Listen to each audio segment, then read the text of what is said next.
अगर आप F traders हो तो ध्यान से सुनना। आज के दिन से यानी कि अप्रैल 1 से मार्केट में एक ऐसा चेंज आ रहा है जो आपके हर ट्रेड को डायरेक्टली महंगा कर देगा। और प्रॉब्लम सिर्फ यही नहीं है दोस्तों, मार्केट में ऑलरेडी वॉलेटिलिटी काफी ज्यादा बढ़ चुकी है वॉर प्लस क्रूड ऑयल के स्पाइक की वजह से, ये आपको पता ही होगा। और साथ में गवर्नमेंट ने एसटीडी भी बढ़ा दिया है। तो सिंपल वर्ड्स में समझे दोस्तों तो प्रॉफिट बनाना अब और ज्यादा मुश्किल होने वाला है। लेकिन ये वीडियो दोस्तों एंड तक जरूर देखना, इसके बाद आपको सारी चीजें क्लियर हो जाएगी कि आपको क्या कुछ करना है ताकि आप अभी भी एफ ट्रेडिंग में अच्छा प्रॉफिट बना सके। तो चलिए दोस्तों बिना टाइम वेस्ट करे वीडियो को शुरू करते हैं और सब कुछ डिटेल में समझते हैं। सबसे पहले ये बात कर लेते हैं दोस्तों कि क्या चेंज हुआ है। हालांकि इसके ऊपर हमने एक डिटेल वीडियो भी बना दिया है दोस्तों ऑलरेडी कि एसटीटी क्या क्या इंक्रीज हुआ है एसटीटी के अंदर, वो आप देख सकते हो अगर डिटेल में देखना चाहते हो। लेकिन अगर शॉर्ट में बताओ दोस्तों तो गवर्नमेंट ने इंक्रीज कर दिया एसटीटी यानी कि टैक्स ऑन एफएनओ। जी हाँ, इसका न्यू रेट ये है, पहले था फ्यूचर्स के अंदर 0.02% एंड अब कर दिया है 0.05%। और ऑप्शंस की बात करें 0.10% से 0.15% कर दिया गया है। मतलब कि हर ट्रेड के अंदर आपका कॉस्ट ज्यादा लगने वाला है एसटीटी की वजह से। जी हाँ, और सबसे इंपॉर्टेंट बात तो ये है दोस्तों कि एसटीटी पूरे टर्नओवर के ऊपर एप्लीकेबल होता है, ना कि सिर्फ आपके प्रॉफिट बनाने के ऊपर। कि ऐसा नहीं है कि आपने लॉस करा तो आपके ऊपर एसटीटी कम ही लगेगा या नहीं लगेगा। जब भी आप ट्रेड लोगे दोस्तों तो आपके ऊपर एसटीटी एप्लीकेबल हो ही जाएगा, फिर चाहे आपका प्रॉफिट हो या लॉस हो। तो एक शॉर्ट के अंदर दोस्तों आपको पता चल चुका होगा अगर आपको नहीं पता एसटीटी के बारे में। तो अब बात कर लेते हैं दोस्तों कि इसका रियल इंपैक्ट क्या पड़ने वाला है ट्रेडर्स के ऊपर। तो मान लो दोस्तों कि आप दिन में 20 से 30 ट्रेड करते हो तो आपका कॉस्ट दोस्तों सिग्निफिकेंटली काफी ज्यादा इंक्रीज हो जाएगा आपसे। जी हाँ, मतलब कि आपको अगर ब्रेक इवन पर भी आना है तो आपको काफी ज्यादा पॉइंट कवर करने पड़ेंगे। जी हाँ, मतलब कि अगर आपको ब्रेक इवन पर भी सिर्फ आना है फिर भी आपको ज्यादा पॉइंट कवर करने पड़ेंगे आपसे। यानी कि मान लो कि पहले आपको 4 या 5 पॉइंट कवर करने से ही आप ब्रेक इवन पर आ जाते थे, यानी कि आपका सारा कॉस्ट वगैरह कट हो जाता था, फिर उसके ऊपर आपका प्रॉफिट मिलता था आपको। लेकिन अब से दोस्तों अगर सिर्फ आपको ब्रेक इवन पर भी आना है फिर भी आपको ज्यादा पॉइंट कवर करने पड़ेंगे, जैसे कि 8 9 या 10 पॉइंट तक भी आपको कवर करने पड़ सकते हैं दोस्तों अगर आप सिर्फ ब्रेक इवन पर भी आना चाहते हो। यानी कि अगर आपने ट्रेड में एंटर करा है फिर भले ही आपका प्रॉफिट भी ना हो लॉस भी ना हो फिर भी आपको इतने पॉइंट तो कवर करने ही पड़ेंगे अगर आपको ब्रेक इवन पर भी आना है। मतलब कि सेम स्ट्रेटेजी रखोगे अगर आप तो आपका प्रॉफिट काफी ज्यादा कम होने वाला है अब। तो ये सबसे बड़ा इंपैक्ट पड़ेगा आपके ऊपर एज अ ट्रेडर। अब दोस्तों सबसे डेंजरस चीज की बात कर लेते हैं जो कि काफी ज्यादा इंपॉर्टेंट है कि ये चेंज अकेला नहीं आ रहा दोस्तों मार्केट के अंदर।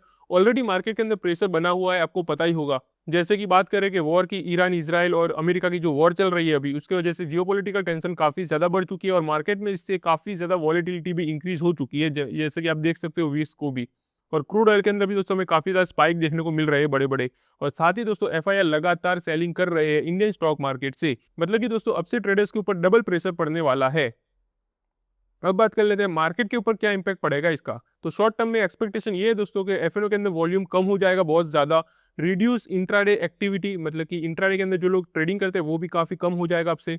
एंड लिक्विडिटी के अंदर भी हमें ड्रॉप देखने को मिल सकता है।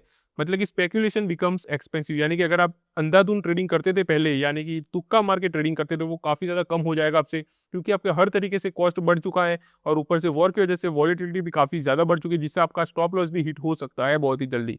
और गवर्नमेंट भी दोस्तों देखा जाए तो यही चाहता था और इसीलिए ये नए रूल्स लाए गए हैं उनकी तरफ से। और ऑनेस्टली दोस्तों अगर बात करूं तो इससे इनडायरेक्टली वीक ट्रेडर्स मार्केट से बाहर हो जाएंगे और जो लोग सिर्फ डिसिप्लिन होकर ट्रेडिंग करते हैं वही सर्वाइव कर पाएंगे अब ट्रेडिंग के अंदर और प्रॉफिट भी बना सकते हैं। तो चलिए अब बात कर लेते हैं कि आपको ऐसा क्या करना चाहिए जिससे कि आप ट्रेडिंग में अभी भी टिक सको और अच्छा प्रॉफिट बनाकर निकल सकते हो। तो अब सॉल्यूशन यही है दोस्तों कि सबसे पहला है अवॉइड ओवर ट्रेडिंग। मतलब कि अब से आपको ओवर ट्रेडिंग बिल्कुल भी नहीं करनी है, सिर्फ क्वालिटी ट्रेड्स ही करना है, वरना आपका सिर्फ जो कॉस्ट आएगा एसटीटी वगैरह का, चार्जेस वगैरह, वही आपका प्रॉफिट से ज़्यादा निकल जाएगा। मतलब कि अगर आपने ओवर ट्रेडिंग करा तो आपका पूरा प्रॉफिट उसी में चला जाएगा, चार्जेस में ही।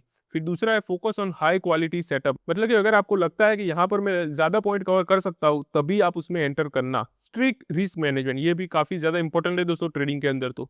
And include cost in every trade, मतलब कि जब भी आप ट्रेड लेते हो तो अगर आपको लगे कि कम पॉइंट कवर हो रहे हैं तो उसके अंदर दोस्तों आपका जो कॉस्ट लगने वाला है यानी कि एसटीटी चार्जेस, ब्रोकरेज, वो सारा ज़रूर कैलकुलेट कर लेना पहले ही, वरना हो सकता है कि आपका प्रॉफिट से ज़्यादा आपका चार्जेस ही लग जाए। एंड रिड्यूस लेवरेज, ये भी काफ़ी ज़्यादा इंपॉर्टेंट है। तो सिंपल बात यही है दोस्तों जो याद रखने वाली है आपको कि ट्रेडिंग में सिर्फ एंट्री एग्जिट इंपॉर्टेंट नहीं है, कॉस्ट प्लस डिसिप्लिन से ही आपका रियल प्रॉफिट बनेगा आपसे। तो जो मैंने आपको दोस्तों स्टार्टिंग में बोला था कि प्रॉफिट बनाना मुश्किल होने वाला है आपके लिए, अब आप समझ चुके होंगे कि कैसे और क्यों इतना ज़्यादा मुश्किल हो जाएगा आपके लिए प्रॉफिट बनाना एफएनओ ट्रेडिंग के अंदर। क्योंकि दोस्तों आप खुद ही सोच सकते हो कि मार्केट ऑलरेडी काफ़ी ज़्यादा टफ हो चुका है, अब कॉस्ट भी आपके अगेंस्ट चलने वाला है। लेकिन ऐसे के अंदर दोस्तों स्मार्ट ट्रेडिंग अगर आप करोगे तो आप एडजस्ट कर लोगे और अपना प्रॉफिट भी निकाल सकते हो। लेकिन अगर आपने स्पेकुलेशन के ऊपर काम करा तो आपको काफ़ी ज़्यादा लॉस देखने को मिल जाएगा और आप फिर कंप्लेन ही करते रहोगे कि एफएनओ ट्रेडिंग में प्रॉफिट नहीं बनता। तो आई होप कि आपको सारी चीज़ें क्लियर हो चुकी होंगी, काफ़ी कुछ सीखने को मिला होगा। एंड अगर आप ऐसे स्टॉक मार्केट में अपडेटेड रहना चाहते हो तो चैनल को सब्सक्राइब जरूर कर लेना।